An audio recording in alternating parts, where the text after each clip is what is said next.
Hello everyone, I am Monika Singh and welcome back to target for IQ. चलेंगे अपने legal current affair के most important session के साथ में और डिस्कस करेंगे आज की first current affair with recent case laws. आपके इसमें मैं क्या कराती हूँ कि 2024 के जो मेन केस है वो क्या हेल्ड हुए हैं और उसका मेन प्रोविज़न लीगल प्रोविज़न क्या कहता है। ठीक है, तो उसी के बारे में बात करेंगे। फर्स्ट न्यूज़ है आपकी या फर्स्ट करंट अफेयर है हमारे section 227 and 228 of CrPC trials के ये सेक्शंस हैं। इसमें हमारा एक केस रिलेट किया है। हम 2024 की जो मेन केस है ना उसके साथ में लीगल प्रोविजंस को डिस्कस करते हैं। तो डिस्कस करेंगे। आज का फर्स्ट केस है हमारा केरला हाई कोर्ट का है, Lity Thomas versus state of Kerala. Okay, Lity Thomas versus state of Kerala में क्या बात हेल्ड हुई थी? इन्होंने कहा इस केस में हेल्ड किया गया था कि दैट बिफोर द जज proceed to frame the charge, कि चार्ज फ्रेम करने से पहले under the provision of CrPC section 228 228 के अंडर जब वो चार्ज फ्रेम किए जाते हैं, he has to form an opinion, उसको एक ओपिनियन फॉर्म करनी होगी। क्या ओपिनियन फॉर्म करनी होगी? That there is ground for presuming, क्या करने के लिए कि यहाँ पर कोई ग्राउंड है, क्या करने के लिए? प्रिज्यूम करने के लिए। क्या प्रिज्यूम करने के लिए? कि that the accuse has committed the offence. यहाँ पर बात हेल्ड हुई है आपका लिटी थॉमस वाले केस में कि जो जज है ना उनको प्रोसीड करने से यानी चार्ज फ्रेम करने से पहले जो 228 के अंदर क्या करना होगा? एक ओपिनियन फ्रेम करनी होगी और ये प्रिज्यूम करना होगा कि यस यहाँ पर क्या है आपका ग्राउंड है। क्या ग्राउंड है? किस चीज़ के लिए ग्राउंड है? कि एक्यूज ने कोई ऑफेंस कमिट किया है, कि accuse has committed the offence, कि एक्यूज ने कोई ऑफेंस कमिट किया है। अगर उसकी कोई ओपिनियन नहीं बन रही है, कोई सफिशिएंट ग्राउंड नहीं है ये प्रिज्यूम करने के लिए कि उसने कोई ऑफेंस कमिट किया है, तो आप वहाँ पर चार्ज फ्रेम नहीं करेंगे सेक्शन 228 ऑफ सीआरपीसी में।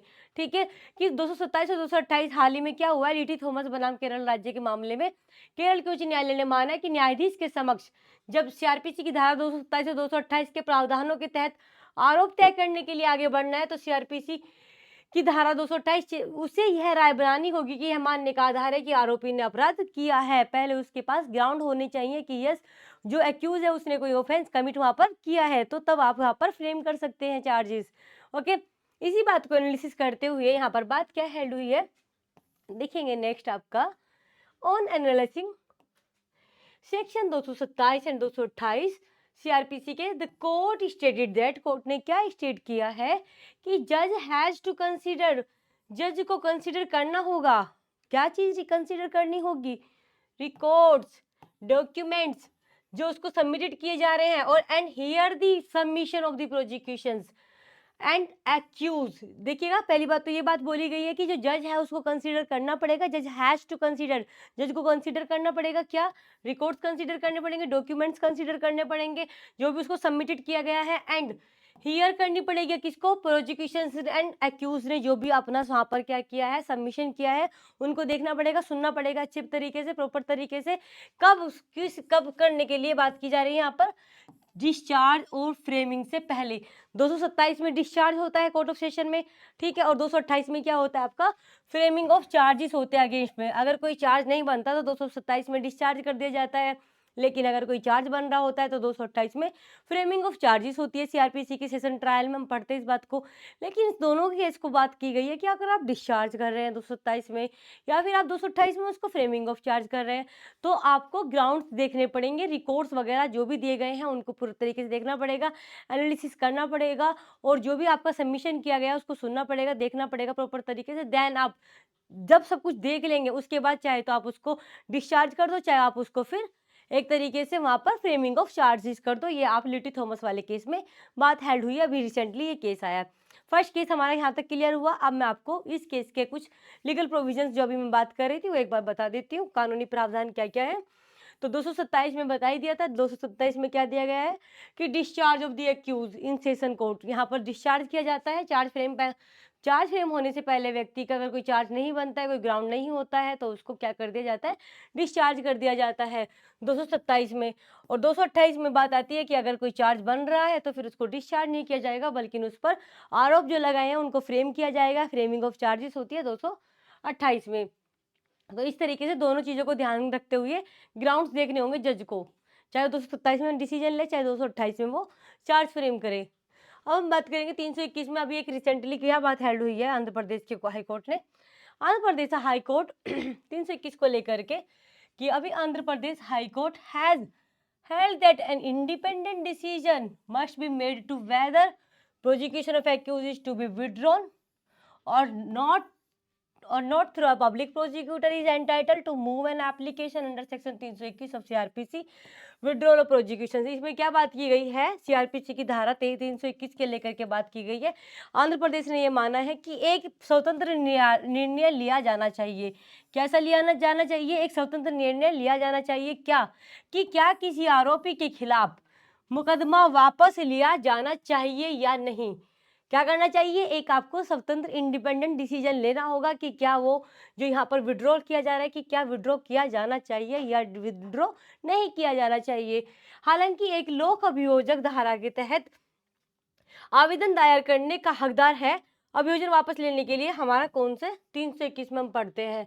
तो यहाँ पर यही बात बोली गई थी आंध्र प्रदेश हाई कोर्ट ने कि एक इंडिपेंडेंट डिसीजन होना चाहिए, मस्ट बी मेड। कैसा डिसीजन होना चाहिए? इंडिपेंडेंट डिसीजन होना चाहिए। किस चीज को लेकर के कि क्या वेदर प्रोसिक्यूशन ऑफ एक्यूज को विड्रॉ किया जाए या विड्रॉ ना किया जाए। जबकि हमारा 321 में किसके पास पावर बता रखी है? आपका पीपी बोले तो पब्लिक प्रोसिक्यूटर के पास विड्रॉ करने की पावर 321 में दी गई है। ये बात यहाँ पर आई थी हमारी आंध्र प्रदेश हाई कोर्ट के द्वारा। 321 में आपको पता ही है विड्रॉ फ्रॉम प्रोसिक्यूशन से विड्रॉ करने की बात 321 में आती ही है।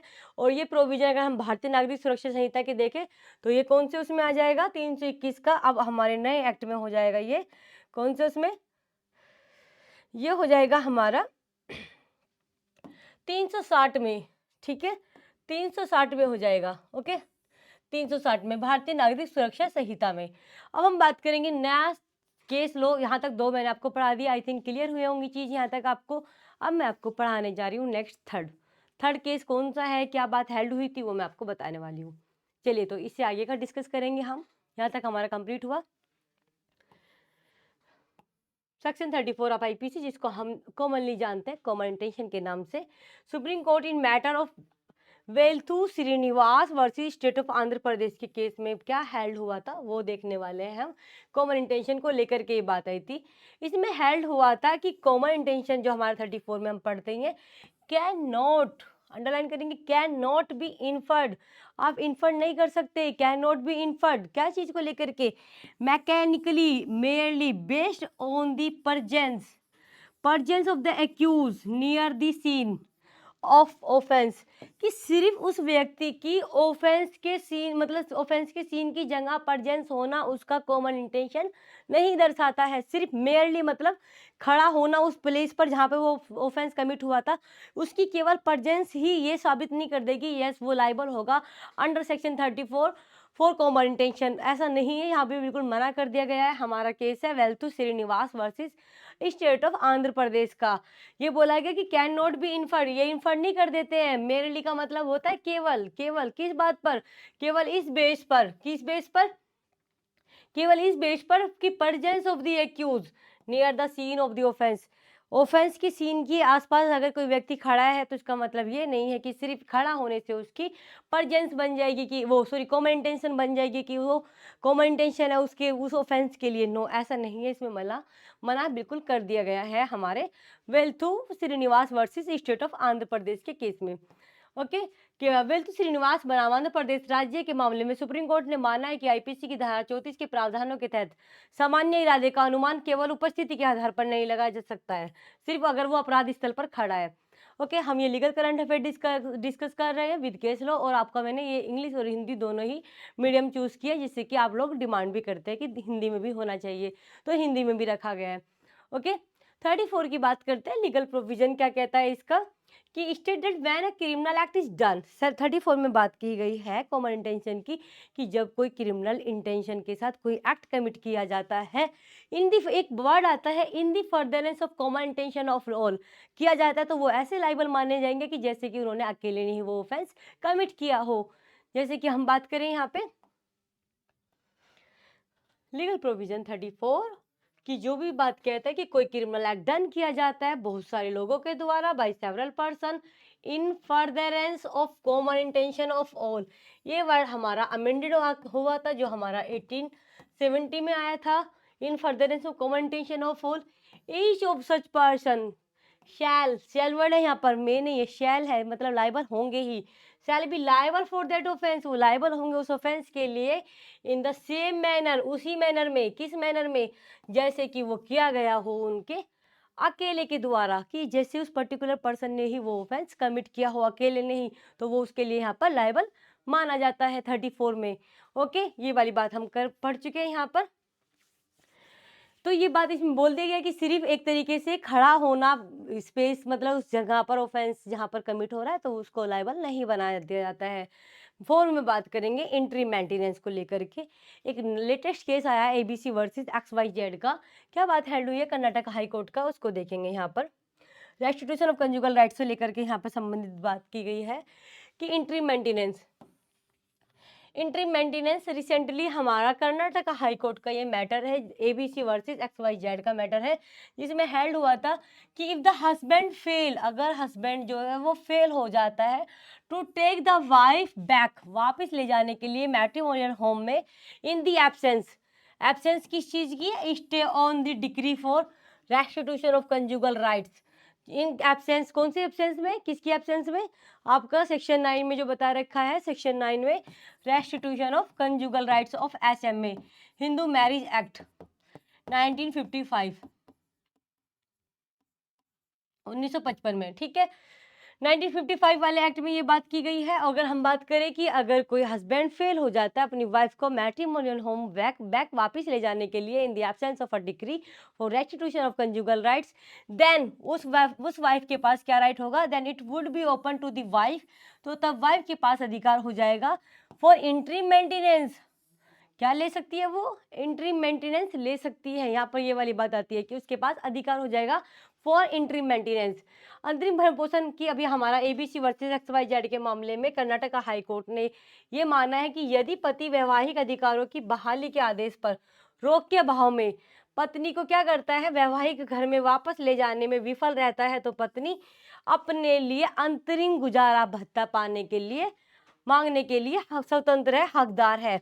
ओके, और ये वाली बात हम रेस्टिट्यूशन ऑफ कंजुगल राइट्स कहाँ पे पढ़ते हैं, सेक्शन 9 में पढ़ते हैं कि एक तरीके से अगर कोई विदाउट क्या करता है, बिना किसी रीजनेबल कोज के एक दूसरे की सोसाइटी को छोड़ देता है, लीव कर देता है, तो उसके लिए सेक्शन 9 अप्लाई होता है कि रेस्टिट्यूट किया जाए उनके कंजुगल राइट्स को दोबारा से। The expression of restitution of conjugal rights means क्या होता है कि रेस्टोर कराया जाए, रेस्टोरेशन कराया जाए of conjugal rights which were enjoyed by the parties previously, जैसे कि वो पहले से एज अ हस्बैंड वाइफ रह रहे थे, अब फिर उनको एज अ हस्बैंड वाइफ एक साथ में रहने का आदेश दिया जाता है। अगर कोई एक दूसरे की सोसाइटी से विद्रोह हो जाता है, दूर चला जाता है, तो सेक्शन 9 में उसको ऑर्डर दिया जाता है कि आप अपने हस्बैंड या अपनी वाइफ के साथ एक साथ रहें। अगर कोई नहीं होता तो वो एक तरीके से आगे का ग्राउंड बन जाता है, बट यहाँ पर सेक्शन 9 में जो उनके दाम्पत्य अधिकार होते हैं उनकी पुनः स्थापना की जाती है, ये बात हम पढ़ते हैं।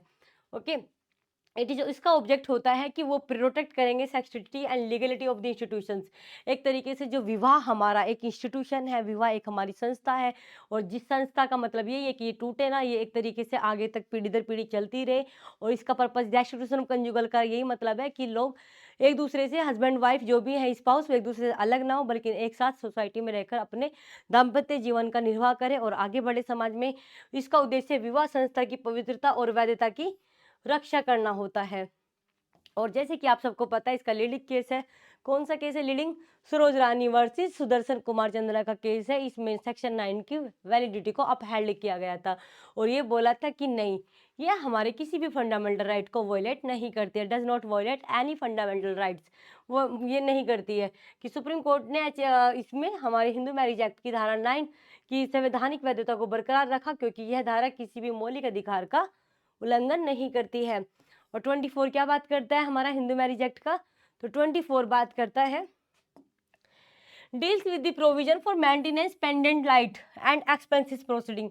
जो मेंटेनेंस सेक्शन 24 में हम पढ़ते ही हैं। और अगर हम बात करें सेक्शन 125 ऑफ CRPC, ये भी हमारा क्या बात करता है, मेंटेनेंस की बात करता है CRPC का। बट अगर हम हिंदू मैरिज एक्ट के सेक्शन की बात करें, यहाँ पर वाइफ का अधिकार बनता है, हिंदू वाइफ का, कि वो मेंटेनेंस ले सकती है अपने हस्बैंड से, तो वो हमारा 24 है।